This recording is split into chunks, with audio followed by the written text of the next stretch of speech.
আমাদের উপরে অনেক নির্যাতন চালানো হয়েছে। গণঅভ্যুত্থানের সময় বাংলাদেশের অনেক মানুষের উপরে জীবন বৈচিত্র্যে আঘাত চালানো হয়েছে। আপনারা জানেন সেই সময় স্লোগানে উত্থিত হয়েছিল রাজপথ। এই পর্যায়ে স্লোগান দেওয়ার জন্য আমি অনুরোধ জানাচ্ছি জনাব হাসনাত আব্দুল্লাহকে।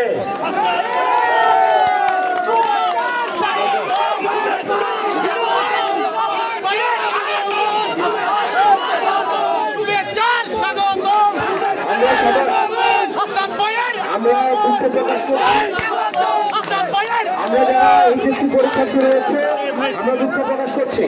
আমরা সবাই একসাথে পাহাড় থেকে সমতলে কোনো কিছু দরকার আছে, বিচার এবং সংস্কারের দরকার আছে, আমাদের রাষ্ট্র ব্যবস্থা বিচার এবং সংস্কারের দরকার আছে।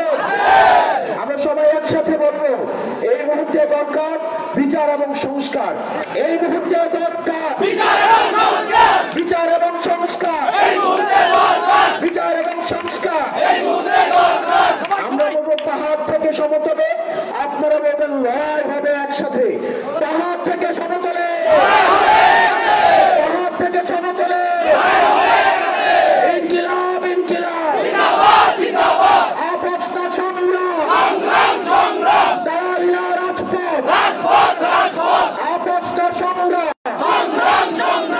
সম্প্রীতি, সৌহার্দ্য এবং ইনসাফের রাজনীতি কায়েম হোক এবং আমরা এই তরুণ প্রজন্ম আমরা আমাদের জীবন দিয়ে চেষ্টা করব আমরা ভুল ভ্রান্তির ঊর্ধ্বে উঠে যেন ইনসাফপূর্ণ একটা রাষ্ট্র ব্যবস্থা এবং সমাজ ব্যবস্থা গড়ে তুলতে পারি, যেখানে বিভিন্ন জাতিগোষ্ঠী, বিভিন্ন ধর্ম, বিভিন্ন ভাষার মানুষের সমান অধিকার প্রতিষ্ঠিত হয়।